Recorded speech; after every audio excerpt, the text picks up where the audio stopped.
السلام علیکم ناظرین، آل سٹار انفو میں خوش آمدید۔ حسب سابق آل سٹار انفو ایک انتہائی اہم ویڈیو کے ساتھ حاضر ہوا ہے۔ آج کی ویڈیو میں ہم بات کریں گے کلبھوشن یادو کے بارے میں، جس کے بارے میں دو نظریے اور دو چہرے، دو پیغامات قوم کو بتائے جاتے ہیں، ایک پاکستان کے لیے، ایک ہندوستان کے لیے۔ عالمی عدالت کے فیصلے پہ بھی مختصر بات کریں گے، لیکن اس سے قبل اگر آپ نے ہمارا چینل سبسکرائب نہیں کیا تو پہلے چینل سبسکرائب کر لیجئے اور بیل کے آئیکن کو ضرور پریس کر دیجئے تاکہ ہماری ہر آنے والی نئی ویڈیو آپ کو بر وقت ملتی رہے۔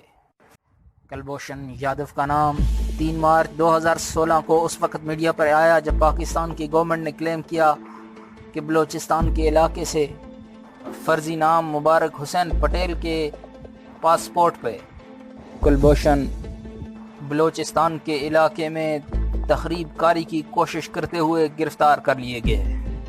اس خبر نے عالمی میڈیا پر ایک تہلکہ مچا دیا۔ B B C, voice of America اور انڈین میڈیا سارا اس طرف متوجہ ہو چکا تھا۔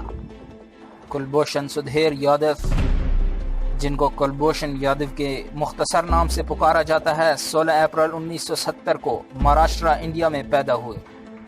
ان کے والد کا نام سدھیر یادو اور والدہ کا نام اونتی یادو ہے۔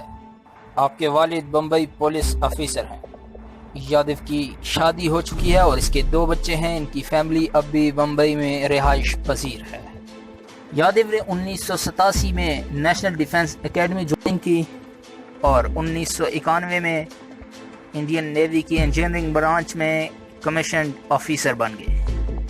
انڈین میڈیا کے بقول آپ 2001 میں ریٹائر ہو گئے، جبکہ پاکستان کے بقول آپ کی سروس ابھی بھی جاری تھی۔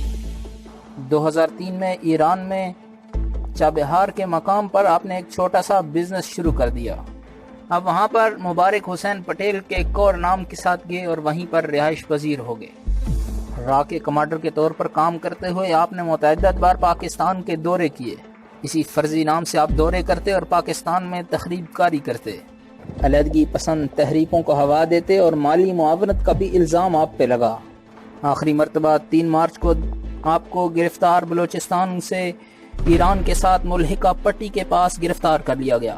اس پر انڈیا کا یہ ری ایکشن سامنے آیا۔ ان کا کہنا تھا کہ اس نیوی کے سابقہ افسر کو ایران سے اغوا کیا گیا ہے۔ پاکستان نے یہ موقف مسترد کر دیا۔ اس کے بعد پاکستان کی فوجی عدالتوں میں یہ مقدمہ چلتا رہا۔ تفتیش کے دوران کلبھوشن نے اپنے آپ کو بھارتی ایجنٹ اور سپاہی تسلیم کر لیا۔ اس نے اپنی گزشتہ کی گئی تمام کارگزاری بھی پاک فوج کے سامنے رکھ دی۔ 2003-04 میں اس کا کہنا تھا کہ وہ کراچی کا وزٹ کر چکا ہے۔ اس کی ویڈیو کو پبلک کر دیا گیا، لیکن بھارت تمام ثبوت و شواہد کو نظر انداز کر کے اس کو تسلیم کرنے سے انکار کرتا رہا۔ 10 اپریل 2017 کو فیلڈ جنرل کورٹ مارشل کی طرف سے سزائے موت سنا دی گئی۔ اس خبر کے آتے ہی بھارت میں واویلا مچ گیا۔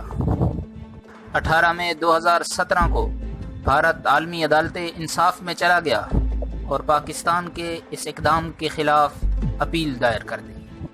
یاد رہے کلبھوشن کے گرفتاری کے بعد انڈیا متعدد بار پاکستان سے یہ درخواست کرتا رہا ہے کہ اس تک قونصلر رسائی دی جائے، بھارت کے آفیشلز کو اس سے ملنے کی اجازت دی جائے، لیکن پاکستان اس کو ریجیکٹ کرتا رہا۔ پاکستان کی طرف سے اس کے ساتھ دہشت گردوں والا سلوک کیا گیا۔ 25 دسمبر کو کلبھوشن کی ماں اور بیوی اس کے ساتھ کڑی نگرانی میں ملی اور ملنے کے بعد میڈیا سے بات کرتے ہوئے کہا کہ کلبھوشن کے ساتھ اچھا سلوک روا کیا جا رہا ہے۔ انڈیا عالمی عدالت انصاف میں گیا تو پاکستان کی طرف سے صرف یہ موقف سامنے آیا کہ عالمی عدالت انصاف اس کیس کو نہیں سن سکتی کیونکہ یہ کیس ان کے دائرہ اختیار میں نہیں آتا۔ عالمی عدالت نے پاکستان کے اس موقف کو مسترد کرتے ہوئے سماعت شروع کر دی۔ عالمی عدالت نے فروری 2019 میں 4 دن مسلسل اس کی سماعت کی، جب پاکستان اور انڈیا کے درمیان کشیدگی عروج پر تھی اور دونوں ملک جنگ کے لیے تیار بیٹھے تھے۔ 4 دن کی مسلسل سماعت کے بعد عالمی عدالت نے اپنا فیصلہ محفوظ کر کے 17 جولائی 2019 کو سنانے کا فیصلہ دیا۔ پاکستان کی جانب سے وکالت کا اعزاز خاور قریشی کے حصے میں آیا۔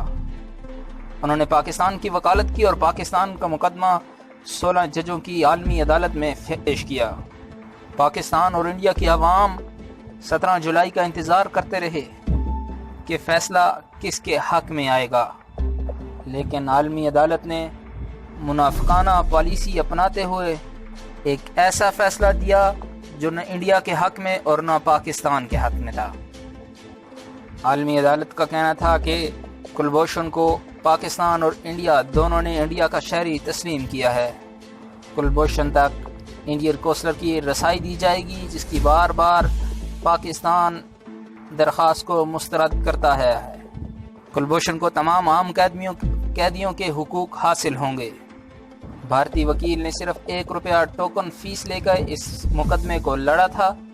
اس کی جانب سے کلبھوشن کی بریت کی درخواست کی گئی تھی، جو کہ عالمی عدالت نے مسترد کر دی اور کلبھوشن کو جنگی قیدی قرار دے دیا۔